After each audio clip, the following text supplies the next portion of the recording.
Welcome to PT Pro Talk, the podcast for physical therapists who want to level up their clinical skills. I am Mariana Parks, physical therapist and your host. Want to help your patients stick to their treatment and make real progress? In this episode, Dr. Guillaume Deville joins me to break down motivational interviewing, what it is, how it works, and simple strategies you can start using in your clinic right away. Here is what we will cover today: what MI is and isn't for physical therapists, using the 3 core pillars, tool, spirit, and task, applying the stages of change model in patient conversations, quick, practical MI techniques to start using immediately, and much more. Dr. Guillaume Deville is a physical therapist with 20 years of clinical experience in musculoskeletal rehab. He started his career in professional football and has practiced in private settings since 2007, collaborating closely with general practitioners. He holds a master's degree in Physiotherapy and Education from the University of Brighton, teaches motivational interviewing and clinical courses, hosts the French Evidence-Based Physio Podcast, and co-founded L'Agence EBP, a continuing education platform for healthcare professionals. If you find our conversation helpful, don't forget to subscribe, give us a thumbs up, and share this episode with colleagues who could benefit from these insights. Thanks for tuning in, and now let's dive into the discussion. PT Pro Talk is only possible with the support of the forward-looking and innovative companies like Sarah Health. Remote therapeutic monitoring sounds great, but also difficult. Sarah Health makes RTM simple and easy for your patients and providers. Check out sarahealth.com/PTProTalk for a special offer. Hi Guillaume, welcome to PT Pro Talk. How are you today? Hi Mariana, I'm pretty good, thank you. We've been having some hot temperatures in France lately, but today it's better, so it feels good. It feels good, yeah. Good, very good. Okay, I'm happy to have you here so we can discuss a little bit about motivational interviewing. And before we get started, could you just tell us a little bit about yourself and your background, your career? Yes, I will try to make it short. So thank you for having me first. And I'm a French physiotherapist. I graduated in 2005. Yeah, that's a long time ago now. In Bordeaux, in France. And I've been working for a professional football team for 2 years. And after a while, I noticed it wasn't really for me. It's pretty specific kind of life. And then I went to a private practice. And I've been working in a private practice since then. So I've done many things.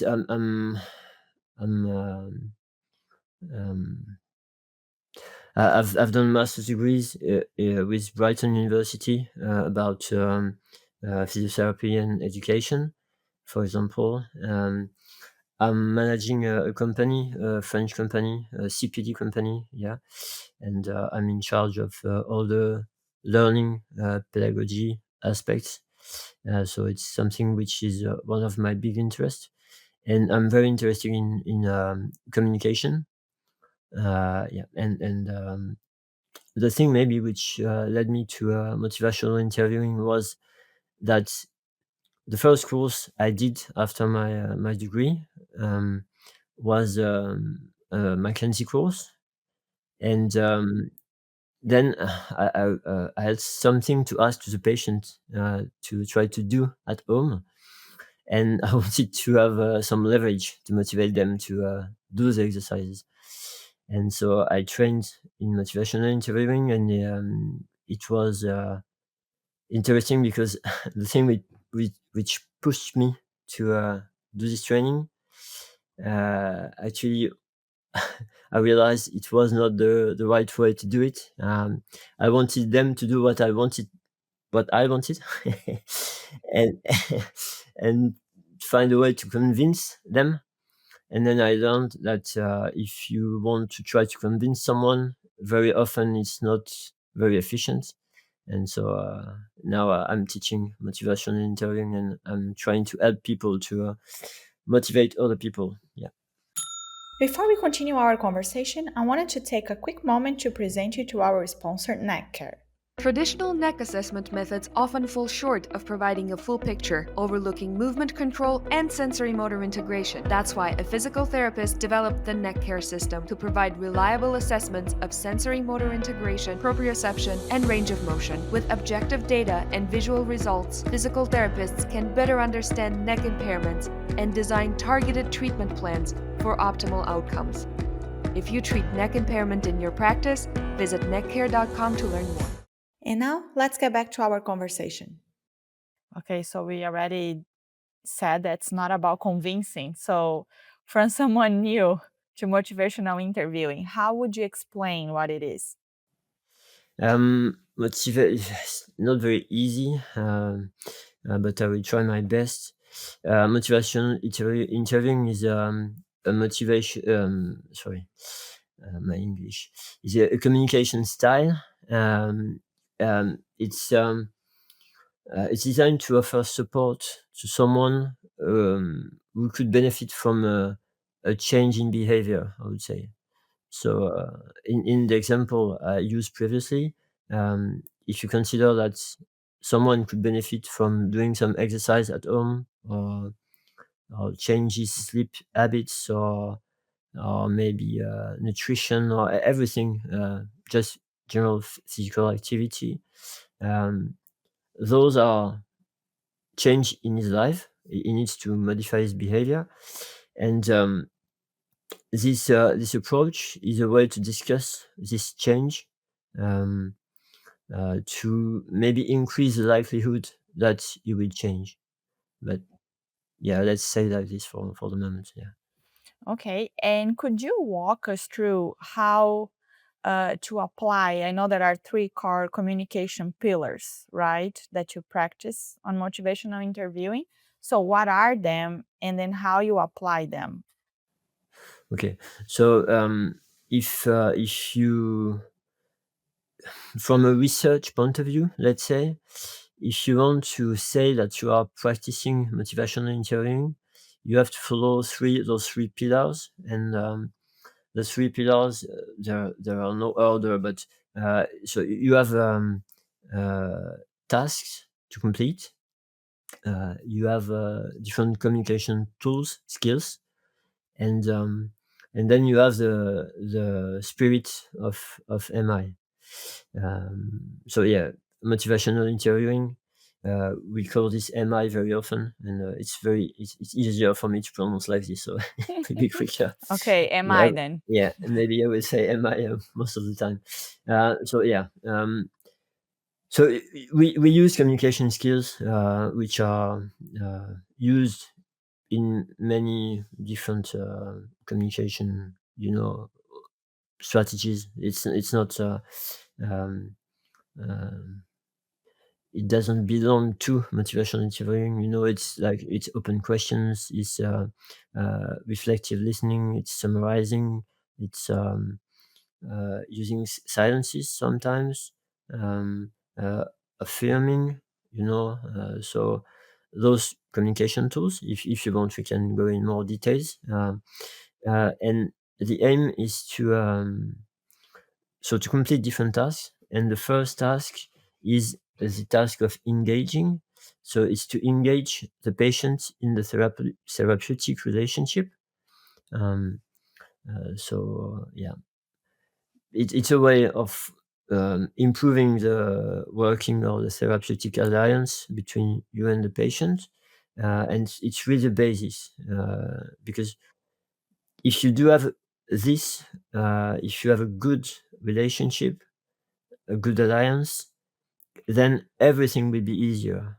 All the rest will be easier. So we use this, and if when you try to complete the other task, you feel it's a bit difficult, quite often you want to go back to this to strengthen the alliance again, for the patient and for you, for the discussion to be nice for both, actually. Then the next task is focusing, and focusing is about defining the goals, let's say the goals of the patient, and it's not explained this way in the textbook from the authors, but it helped me a lot to teach, to see it this way. So it's about agreeing on what are the goals of working together and what strategies are we going to try. And those two aspects are very important, because if you don't agree with what is a goal and you don't share a common goal, you will have a lot of problems or difficulties along the way. And how you want to do it is also can also be a problem. So you want to make sure you're aligned, you agree on both. Then you have the evoking task, and evoking task is trying to improve the motivation of the person to do what we decided before. So we need to find a common goal and a common strategy. Then we can work on the motivation. It's not if you want to try to motivate the patient on something you want him to do, but he doesn't, it won't work. It won't be efficient. And even if you have some tools, specific tools in this task, it could be it could look like a way to manipulate him. Try to improve his motivation to do something you want him to do, but not him. So sometimes people are thinking that, but actually it doesn't happen if you follow the spirit of MI, which is the third pillar, and if it will never work. Actually, it will be an illusion. So, and the last is planning. So planning is more how the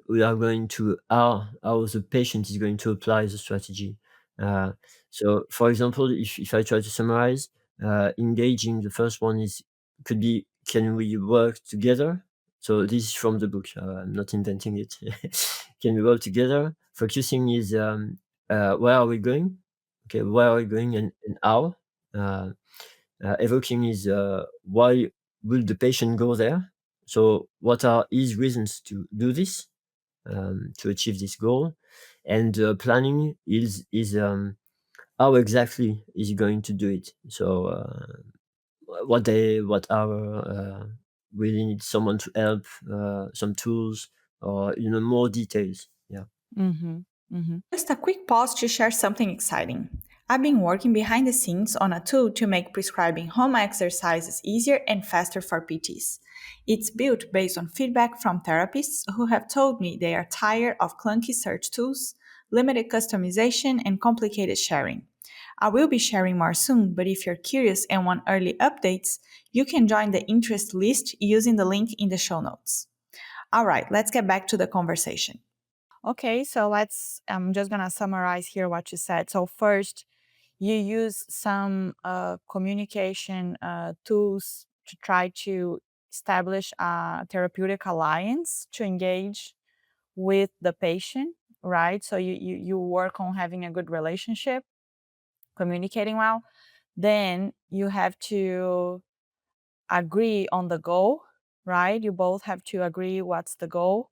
And then you have to work on motivating the patient to reach that goal and then help plan how you're going to get there, right? So that those are the steps. Yeah. And then my question is now, what do you do if you can agree with the patient in the next steps? So if you're not able to align with the patient, how you go from there? Yeah, this is what I find really useful actually in motivational interviewing, because it clarifies if the different steps actually. If you can't achieve the next step, maybe it's because you have to go back and check if it was okay, the previous one. So um, for example, if if you have a strategy in mind, if we is it okay if we keep this idea of I don't know, low back pain patient with an exercise? home Yeah, exercise. yeah, yeah, Yeah. yeah, yeah. So, for example, you have a low back pain patient. He comes to see you, and you think maybe an exercise could help him, specific exercise or general exercise, whatever exercise, and a home exercise program, let's say. And the thing is, when he comes to see you, he doesn't think this way because maybe he's afraid, he prefers to rest, or maybe have some passive care, but it's not his idea. So the thing is, you can't try to motivate this person if he doesn't see the point. So the first thing is always therapeutic alliance. You want to engage him. So first you try to know the person, understand what he's going through in his life, and use a lot of empathy, Then you will ask what, in his opinion, what could be done for this problem, because you may have an idea in your mind, but you want to know what he thinks. And this is the focusing task. And the focusing task will consist of, okay, what's the goal? Quite often the goal for this patient will be to have less back pain, let's say. And sometimes it will be more, it's okay if I have back pain, but I want to play with my kids again. So you have to clarify this because it will help you find the right ways to motivate this person. But then the strategy is, what do you know as a strategy to try to help the problem? And the patient will share something, and then you can share also what you know. So this step looks a lot for me, a lot like shared decision making, which I studied in my master's degree. So you discuss the different options, and then you want to let him know what could be the benefits or downsides of the option and he doesn't, and maybe some downside of the option he knows if he doesn't know. And then you will ask him basically, is it okay if we discuss this option further? Okay. And then you will try to see if you can improve his motivation to reach the goal he told you and use the option you have in mind. So the exercises. The thing is, so this is the evoking task. If you see that when you try to help him find the motivation to do what the home exercises program, for example, if you hear a lot of what we call sustained talk, which are a lot of reasons not to do the exercises, maybe if you try to explore, to elicit some change talk, so reasons to do the exercises, and you can't. There is no, or very, very few. And there are lots of reasons not to do it. Maybe it means that you can't agree on this strategy with this person. So you go back to the focusing task. Can we find another strategy which he will be okay with and I will be okay too? Okay, and so it clarifies, can I work with this patient in a way that's okay for him and okay for me? Because if the patient wants me to do some massages, for example, and it happens that I don't believe in that, and I don't say massages are bad. It's just for the example, it can be useful. It's not what I want to say, but just for the example, if I'm not comfortable with doing a massage with this person, in this situation, we won't be able to work together, So the idea is, can we find a way to work together, and then we can go on? Because the thing which I find very useful with that is it really clarifies if I am the right therapist for this patient, and it helps to do it very quick. It could be, I don't know how relevant it is in different countries, but in France, healthcare is reimbursed for the patient, and they can have up to 30 sessions a year for low back pain every year. So they can come back, to have a massage, and a lot of time in 4 years. It's no problem. And the thing is, at some point we have a lot of physios. They finish to agree with what the patient wants, and they don't believe in what they do. And at the end of the day, they are feeling quite miserable, when they go back home. And Frustrated. so and so it really helps to clarify the situation, and don't lose 10 sessions to say at the end, at the 10 sessions, I'm sorry, but you see, it doesn't help. Can we do something else? Or I prefer to stop, So it's very relevant for us. I don't know if it speaks to you. Yeah. Yeah, no, I think what I see a lot is like sometimes patients don't want to do exercise or something active. They want the passive modalities, right?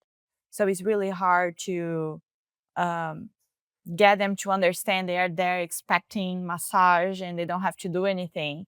So it's hard to get them to exercise sometimes. So what you said was interesting. Like, are we a good fit to each other, right? So, like in this situation, if you find that you cannot agree, then you would just say like, we are not a good fit, and I think you should maybe look for another therapist. What would you do in that situation? Yeah, exactly. This is another thing.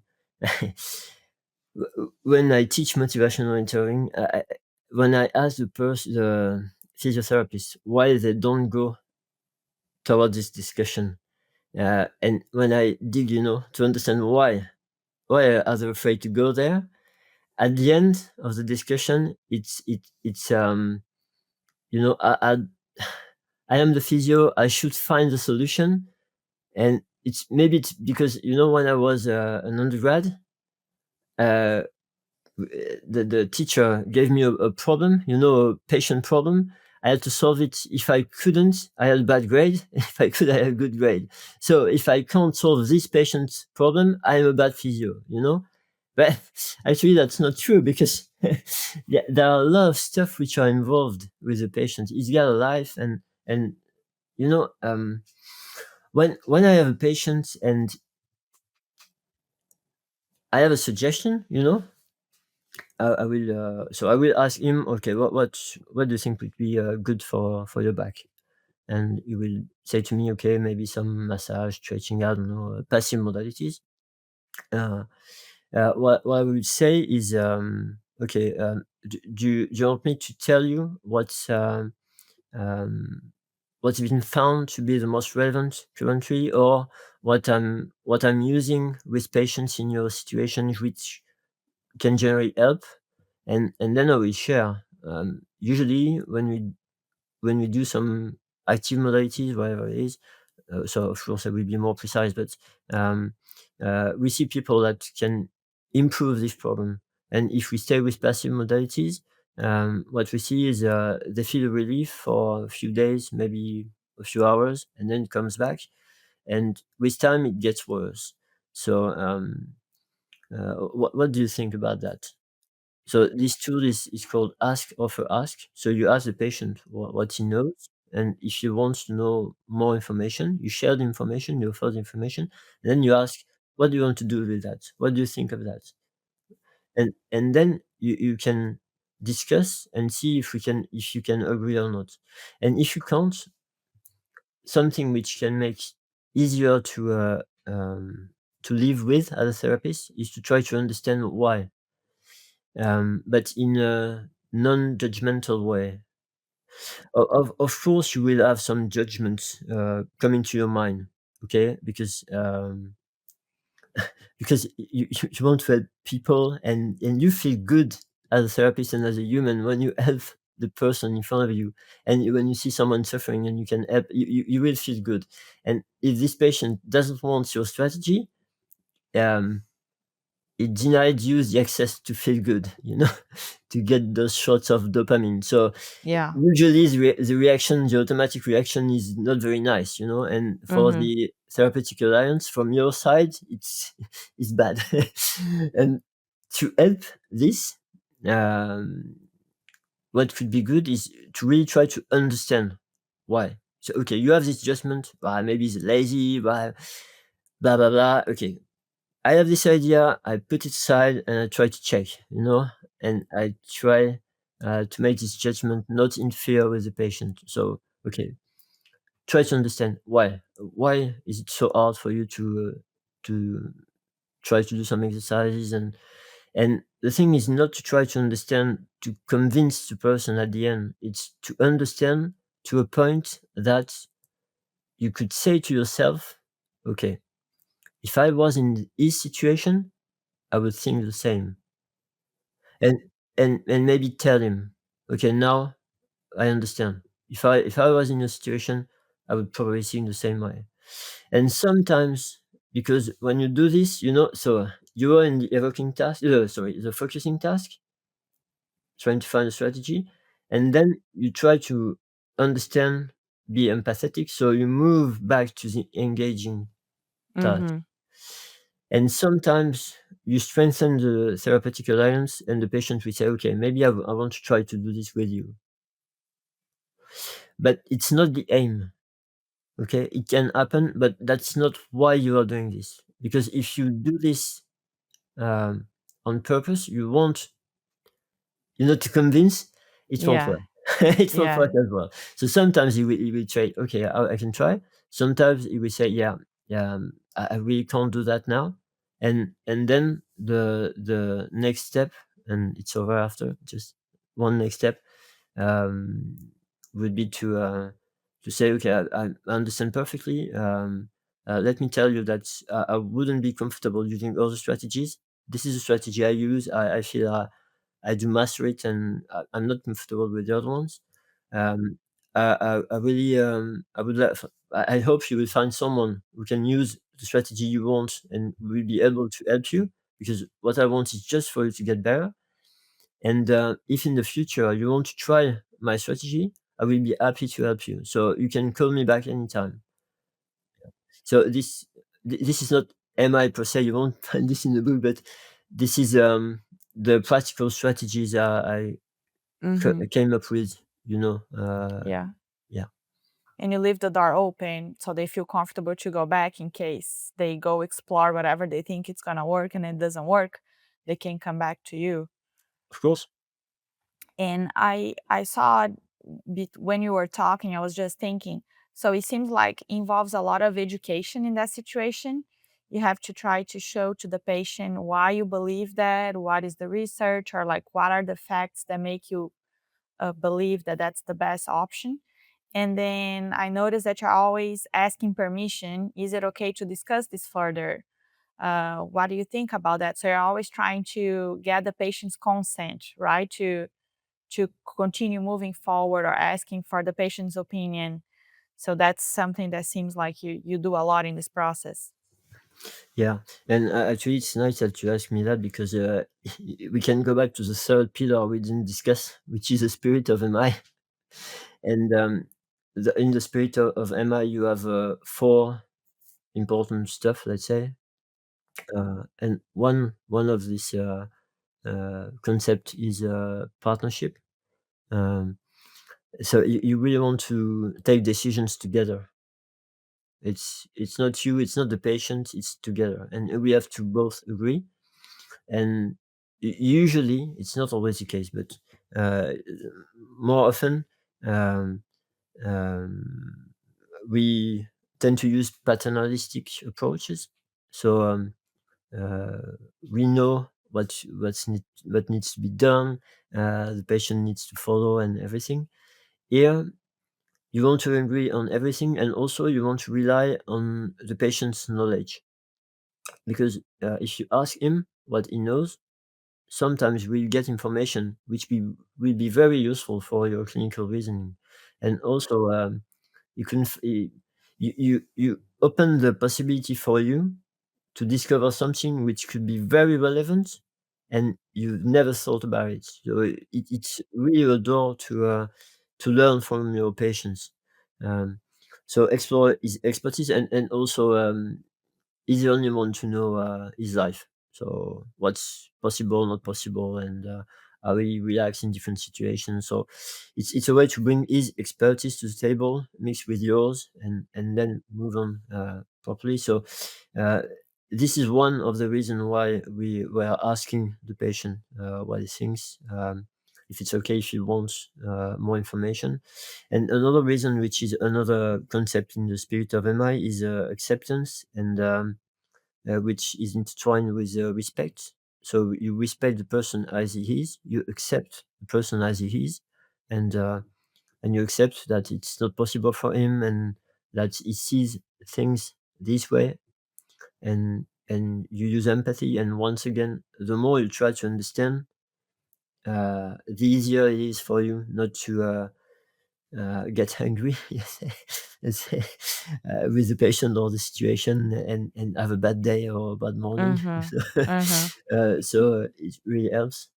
A third one is so I need to remember in English, is empowerment. So it's another reason why you want to ask the patient what solutions does he already have,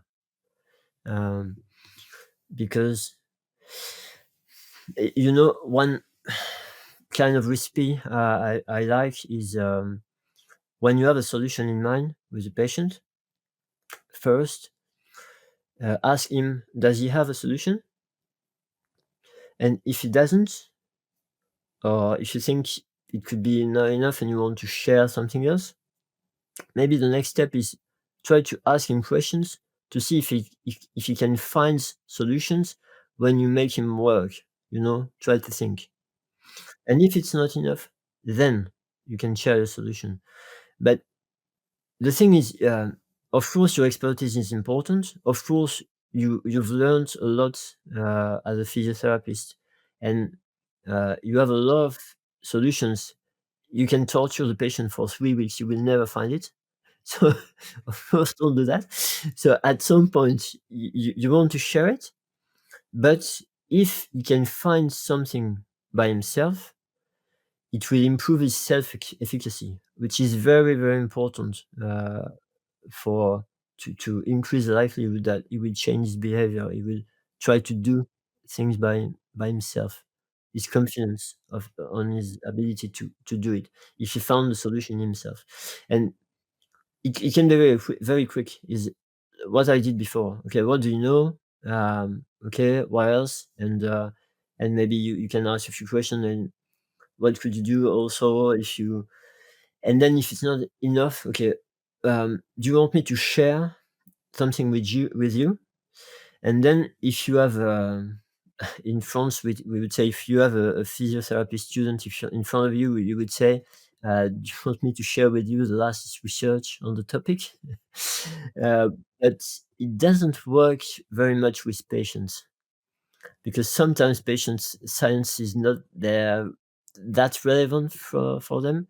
So sometimes it's more like, do you want me to share what helps a few patients of mine in your situation?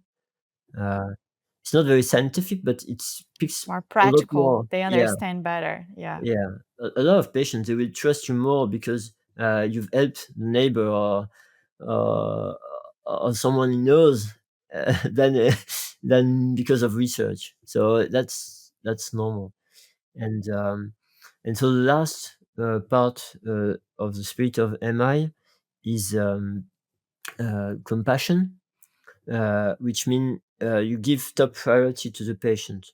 The what you do is for the benefit of the patient.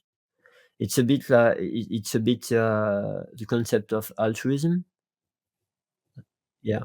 And of course, when you help someone, it feels good for yourself. So it's some people will say true altruism doesn't exist because you always have a benefit. But some other people will say, okay, if you really help someone and you put him first, and that's good for you, just enjoy the fact that it's good for you on top of that, So yeah, so it's compassion. It's first the interest of the patient. It's not. He needs to do what I want him to do because if he does this, I will feel great. No, that's him the most important. And yeah, so this the spirit of MI will influence everything you do, and how you will use this communication tools skills, and how you will move through the task. Mm-hmm. Mm-hmm.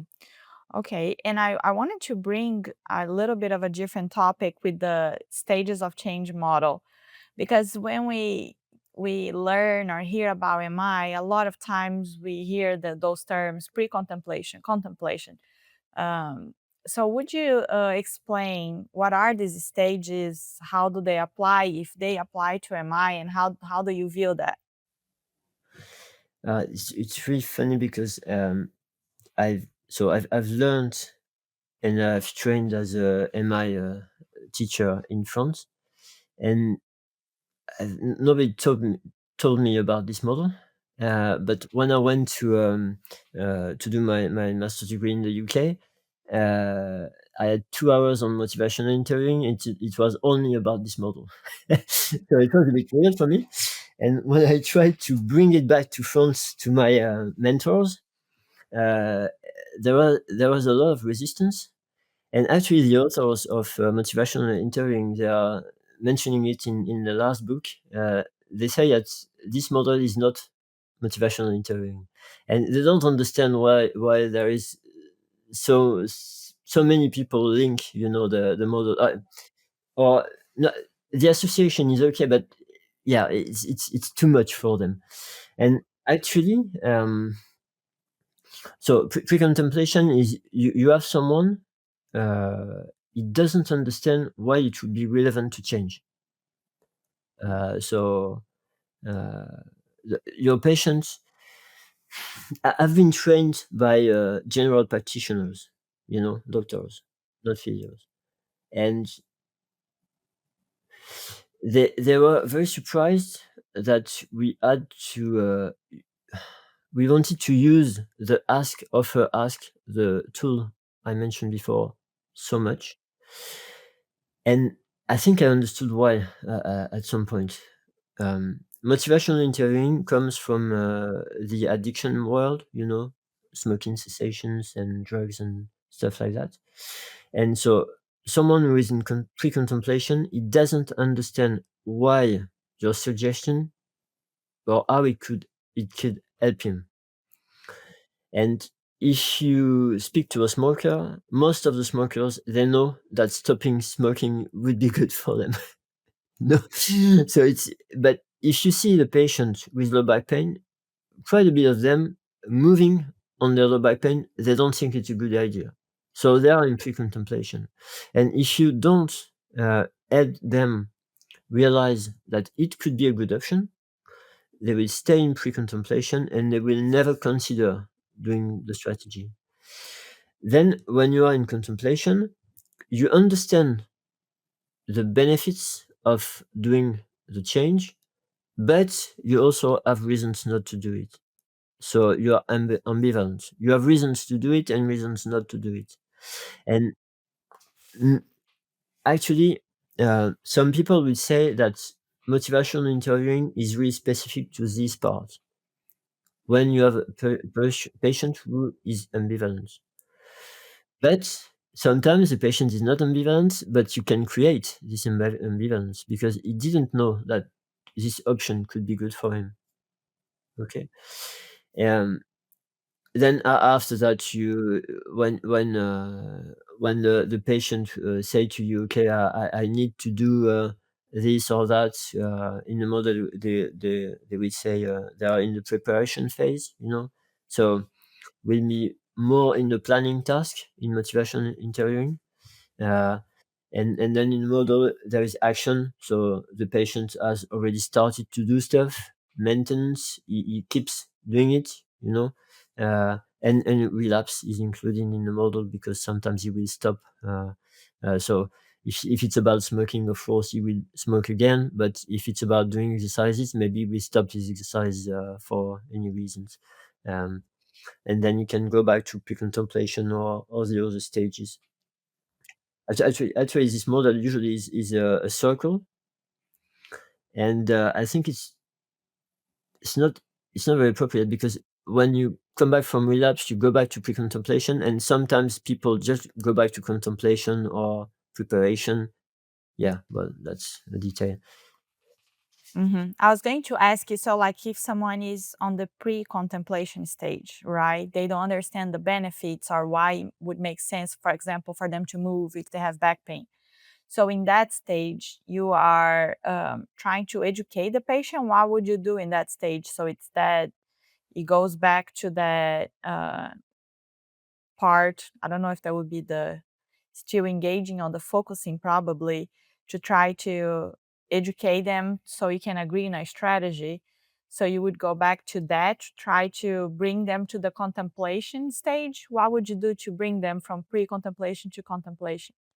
That's exactly that. Yeah, you will deliver some education, and same. It's the ask of a ask. What do you know? Okay, do you want to know more? You share the information. What do you think? And then you'll see if you can bring them to contemplation. Will they consider, okay, maybe I could try this, or okay, I understand this could help me. And if you can't move them to this stage, you can't try to help to increase the motivation. It's impossible, and this is where you go back to the discussion we mentioned before, and you can't. You are, it doesn't fit. You can't work with these patients. But yeah, and this is where, when they are in the contemplation stage, uh, then you will work the motivation, because they both have change talk and sustain talk. And then in the evoking task, you will work to try to increase the change talk, and maybe decrease or the sustain talk. And then, so if the patient is on the contemplation stage, so then how do you motivate them, or do they need motivation at that stage, or how do you support them when they're like, okay, I understand the benefit, then what's next? So if you say to you, okay, I understand the benefit, then what next? Maybe they are in preparation, because you don't have sustain talk, you only have change talk. Okay, so maybe it means you can move to the planning task. I will answer your question, but those tasks, they are very useful to understand where there is a problem. And there won't be a problem every time in every stage, in every task. For example, if you meet someone, you've helped him in the past, it was very successful, or you helped his wife or his husband, her husband, and he comes to you, and the engaging is already here. He trusts you. There's no problem. He comes to you, and what he wants is exactly what you want to deliver. He's expecting exercises, and you want to deliver exercises. Um, so the focusing task is already done, and then if he's already done it, he's got a lot of reasons. So he's already done an exercise problem, so he's confident he can do it, and he's got a lot of reasons to get better. So his motivation is very high. Okay, motivation is a mix between how important it is to reach the goal, to solve the problem, and how confident the patient is to be able to do it. And then you want to plan, and because he's already done it, he knows where I can put it in the diary. Or so sometimes you just don't think about that. It's just easy, it goes like this. But when you have a problem, then to think about, okay, which task is very useful, because you understand where the problem is, and then you know what to do. And so if it's a matter of motivation, it's because the balance between the reasons, so the sustained talks, the reasons not to do, are heavier than the reasons to do it, change talk. And here, what you are going to try is to ask questions to see if you can find other change talk. So to put more change talk in the balance. And you will try not to mention too much the sustain talk. And then you will see, is it possible to increase the motivation for the patient to say, okay, I'm okay to try. And so you will use open questions, you will use reflective questionings, you will use confidence and importance rulers, so communication tools. And if the change talk becomes dominant, then you will try to go to the planning task. And if it's not possible, if you see that sustained talk is really the most important and you can't move this balance, then you know that you have to go back to the previous task. Can we focus on another strategy? So it really helps you, and if you can't, maybe you're not designed to work together, okay? But and maybe you will find another one, and then it will be possible to motivate the patient. Or maybe it could sound weird, but it happened to me a few times. Maybe it's not this important for the patient to have less pain or to get better. But if you don't ask the person, you will never know. I had a patient a few years ago.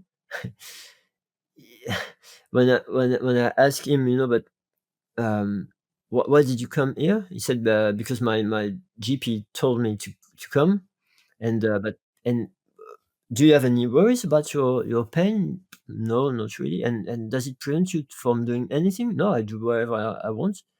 Do you want some explanation? Yeah, if you want. So I give him a bit of education, and then, do you think you need me? He said to me, honestly, I feel it, but it doesn't bother me. I can do everything I want. I'm not worried about it. Yeah, I was stopped after the first session because actually, he didn't need his pain to go. And as we said before, I kept the door open. I said, if you want to come back in the future, please do. I would be happy to help, but if it's okay for you, it's okay. Yeah. And on those examples like that you said, maybe I think was said sustain talk. So those are the reasons why the patient is not moving forward. Like, for example, I see that the exercise could potentially help me, but I don't have time. But my life is too busy, but I have this or that. So those are the reasons, the sustain talk. And then the change talk is the reasons why they should do whatever you are recommending or whatever you agreed on to get to the results, correct? Yes, that's it. And so, for example, if the patient says to you, I will never find time to do those exercises. I'm too busy. Then maybe a way would be to reflect that for empathy purposes. You know, um, you're, you have a lot on your plate currently, and you try to elicit change talks immediately after that. So you reflect the sustain talk first to show empathy, because if you elicit, if you no, it's a French word. Sorry. If you do like it didn't say that, it could be a problem for the therapeutic alliance. If you don't respect the fact that he said that he has a busy life. So yeah, you have a busy life, and it must be very hard for you to find time. And can you tell me how difficult it is with your pain to live your life currently? So you can ask that, and then he will give you reasons why he would like his pain to go away. Mm-hmm. And he will give you a reason, and then you can ask for other what else, or then you can reflect. Yeah, you're telling me that your nights are very hard. Just a reflection, and he will continue. Yeah, it's I'm so tired, and I lose my temper with my wife because of that, and honestly, I don't want to be this person. Yeah, you're not this person. Mm-hmm. And and then this is how you put in the balance. You have reasons. Usually I see like little weights. You put one, two, or three, but if you reflect on one, the weight will get bigger.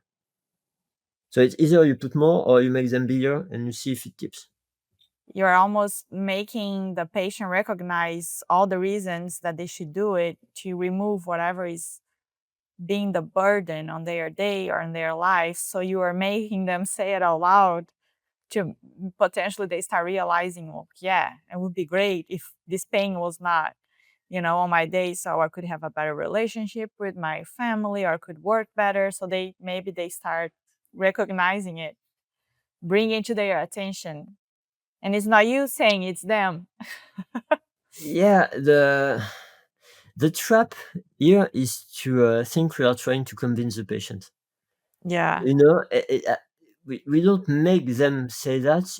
You are just checking if are there any weights here which are not in the balance, and can are they maybe bigger than if the patient thinks about it or not? Yeah. And if it's not, just find something else. Otherwise, you will lose time. You will ask him to do something, he will come back, he won't have done it, and you can repeat that, and it's exhausting for everyone.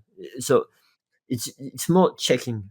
Okay? But of course, when it goes, it works, it makes it easier. You feel good. But the thing is, first check. Can Are there enough reasons?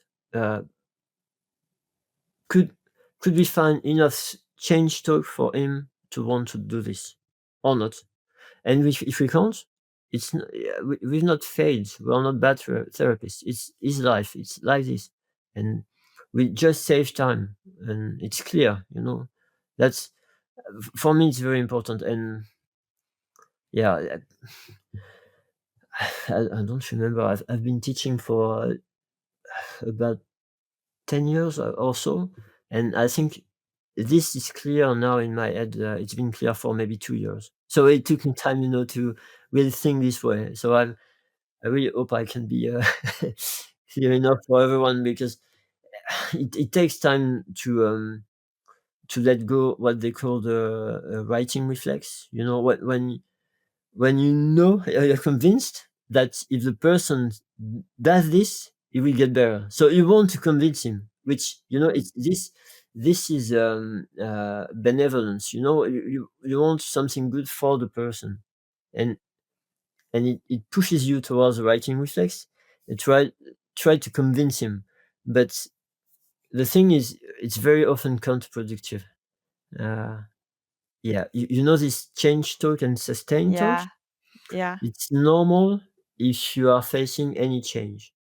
When you consider anything, if you say, okay, I want to change my car, or you will have reasons to and reasons not to. Okay, so that's normal in every brain.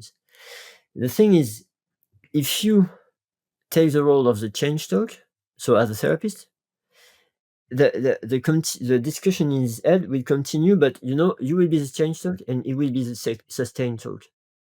So if you do this, it will only speak about why you can't do it.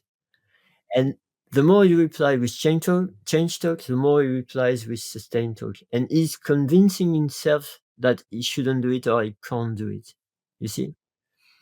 So this is a way to break this dynamic. And then, like like you said, if you can find enough reasons for the change, then you should find something else. In that, what you mean by that is just you go back a few steps to see if you find other strategies, or at that point, like if the patient is not getting motivated, when you know that you should like just not give up, but as you said, stop wasting time and that's not gonna work. But once again, it's a shared decision. The So it's either the goal, which is not So yeah, as I said, motivation, we break it down in importance and confidence.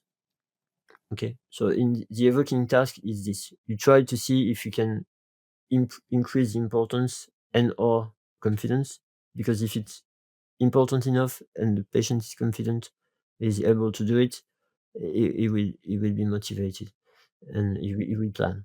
Um, so if the change is not important enough, the problem is the goal. It's not the right goal. Uh, Having less pain is not very relevant, but being able to lift uh, my little baby is very important for me, even if I have pain. But if I can lift him safely without being feared of letting him fall on the floor, I don't know, this can be a motivation which is more important. So maybe it's when you search and ask him, okay, how would your life be? In what way your life would be different if you didn't have this pain, or if you could move as you want? Maybe he will tell you that. So you will have a different goal, which could be more powerful. And then it's about this. And sometimes it's not this. It's about the strategy. And sometimes the strategy is not. So it's either he's not convinced it can help him, or he's not confident he's able to do it, to apply it to his life. Okay. Um, and if and then yeah, you can explore this.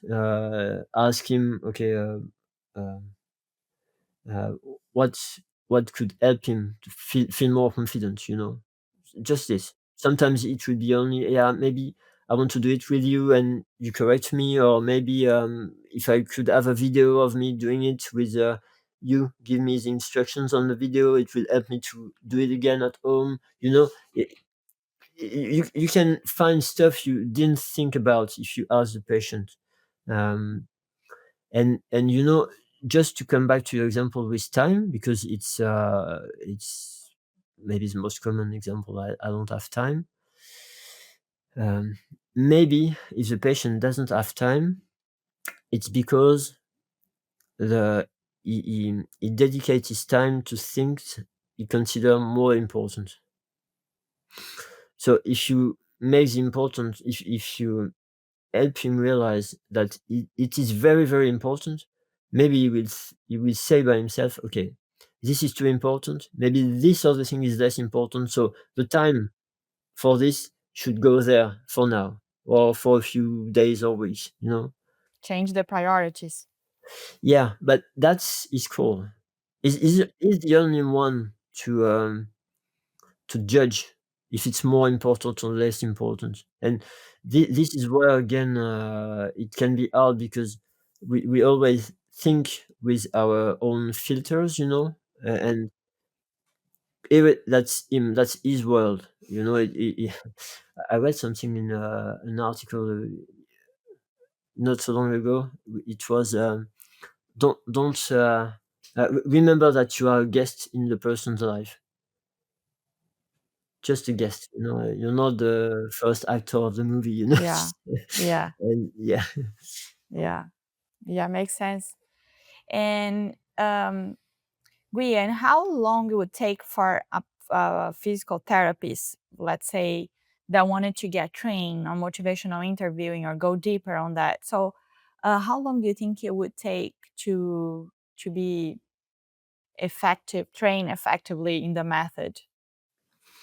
So usually what's considered the standards, it's 6 days of training. So usually it's either three 2-day courses, or two 3-day courses.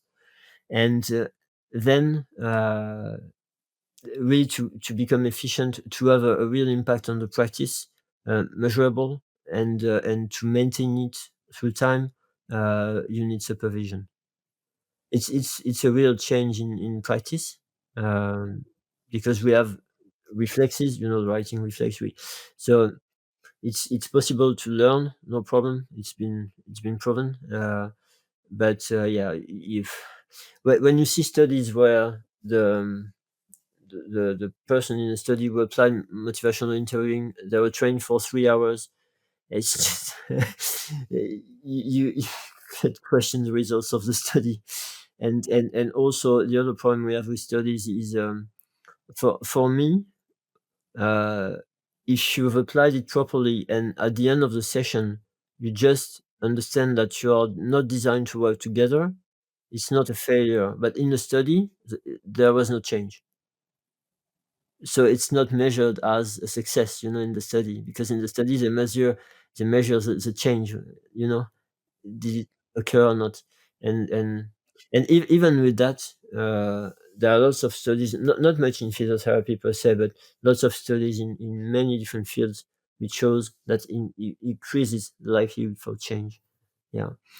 So 6 days of training and supervision, and the theory is I think it's quite accessible if you read the book. But the training we do are very, very practical.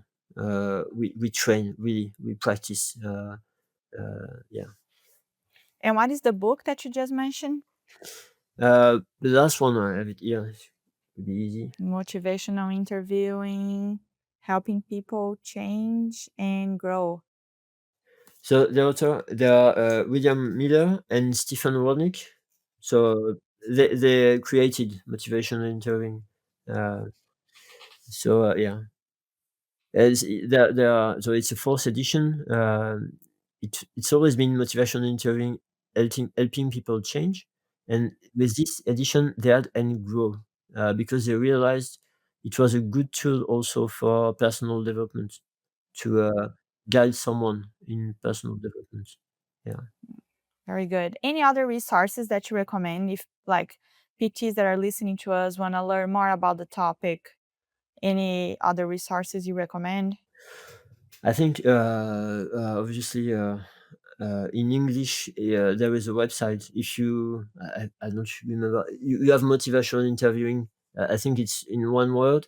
I don't remember it's .com or .org, but you will find it very easily. And you have groups of people who are really into this method, and I think you can find a lot quite easily.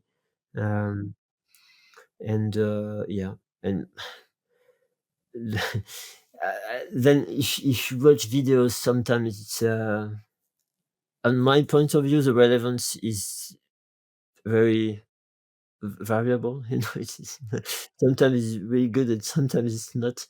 So and maybe if you are not into the concept, it could be hard to figure out. So yeah, I think this book is very good, but then you really need support to train, and practice, and you won't find it here. Yeah, and the website, I would say. And if they know French, they can go practice with you then. Yeah, of course. Yeah, I have. I recorded a podcast episode, as you know, with Greg Lehman. Yeah, and I don't remember if it was in the episode or just after when we discussed. He said to me, "But just do a course online and do it in English." And I said, "Yeah, I don't know, but actually, I think it could be feasible because you can have people work, by 2 by 3 with Zoom or stuff like that." So yeah. But honestly, you can find courses everywhere in the world. I'm pretty sure you have good quality, you can find it. Cool. And then if like the PTs that are listening to us, any advice for them? And they were like, okay, how can I um, apply something to my practice today? Do you have any tips for them? I think we mentioned a lot of things today, but if you had like one main thing that you would advise them to do, what would that be? One of the most accessible tool is really the ask offer ask. Is when you have a solution in mind, a suggestion would be try to ask the patient, uh, what solution do you have? For example, in the planning phase, when the patient says, "Okay, I'm okay to do it," sometimes you go back to, "Okay, so you will do it 10 times a day, or in this moment in the day, and do like this and like that. Sometimes just ask the patient first, how do you think you can apply this in your day? Just to start with. And if you think it's not appropriate, of course you can share. You can say, okay, do you want me to tell you what happens usually if people do like this? Okay, but if they do this much, usually they can have a small improvement, but it doesn't last. And usually they need to do that much for it to be efficient. What do you think about that? So when you want to share a solution, or first try to ask to the patient, try to rely on his expertise of his life, and maybe this. And but we already mentioned it, and I'm sorry, but I have another one, if it's okay. Yeah. Yeah. For the when you start the first time you see a patient, and even if it's another time, but what we see during the courses when the trainees, practice with us and we place the patient, is it's very hard for them to focus on the person, because they immediately go to their clinical reasoning, and just spend, I don't know, three sentences, let's say, about the person. For example, the first question, guys like Peter O'Sullivan would say, "What's your story?" or "Tell me your story." And then, before trying to ask information which are important for your clinical reasoning, just try some empathy. Okay, it must be hard for you to live with that, or this sounds complicated, or just, and just 1 to 3 sentences, one question, 2 reflections, and then, and it can really, really change the therapeutic alliance. And because it when this is good, everything else is easier, so it will make it far easier. And of course you will get some interesting information when they reply to this question, but don't jump, on the, okay, you tell me that, so when did it happen, how did it happen? And differ maybe a little bit. And the I'm sorry, maybe you were about to ask, but um, when we try to look into details in this, it seems big, and it seems like there can be a lot of stuff, and then the interpretation would be, wow, I don't have time for this. Yes, that was gonna be my next question, because you're saying sometimes you are in busy clinics, you have to see many patients at like the same hour, and you have to go, go, go. So like how do you apply that if you are in that scenario? Yeah. The thing is, first, research says that if you have good communication skills, your sessions are shorter. So the thing is, it makes you more efficient. Mm-hmm. So actually it's shorter, but of course in the process of learning, at first it will take you more time because you are not an expert. Yeah. It's a learning process, but then at the end it will be shorter and it will be more efficient. So you will need less sessions often. Um, um, so yeah, this is sorry, I had a second point with that. And as I said before, when we teach motivational interviewing, we teach every details. We try to spot every moment where there could be a problem. But a lot of the consultations, you don't have to do everything. I told you, if you see a former patient, sometimes it can be very fluent and you just don't think about it. So sometimes just work as you do, but when you feel there is something which is not comfortable for you, it can help you to point which task needs to be addressed, and you know how to do it because you're trained. And this doesn't take a long time. Yeah. Mm-hmm. It's like you have a structure to follow that helps you guide you through. Like when you find there is an issue, you can kind of go back to that and think about what I need to work. You know, to go up, go down, and try to work on the structure. Yeah, that's the relevance of the tasks. If you feel something is if you don't feel comfortable, uh, is it is it the engaging, the focusing, the evoking, the planning? Where is it? And then if I know where is it, I know what to do. Yeah, that makes sense. Guillaume, and if people want to learn more about your work, where they can find you. Actually, I'm not much in English, so I don't know. Maybe they can find me, but if Maybe yeah, they can find you, but they will not understand anything they're reading. okay, or maybe with all the automatic translations, maybe it Yeah, can be yeah, possible. Yeah, that's true. actually, with my company, I've published a few blogs, so it can be easy to translate. Um, then I have a podcast, but it is in French, yeah, so that would be more difficult maybe. And I don't know. Maybe in the future I would think about developing something in English. I, I don't know why, but I've always wanted to help people in France. I had offers to do stuff elsewhere, in different countries, but I said I want to. But maybe I'm starting to think that we've done a few.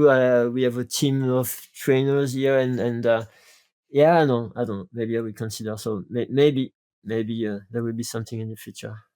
Yeah, who knows? And do you have any social media?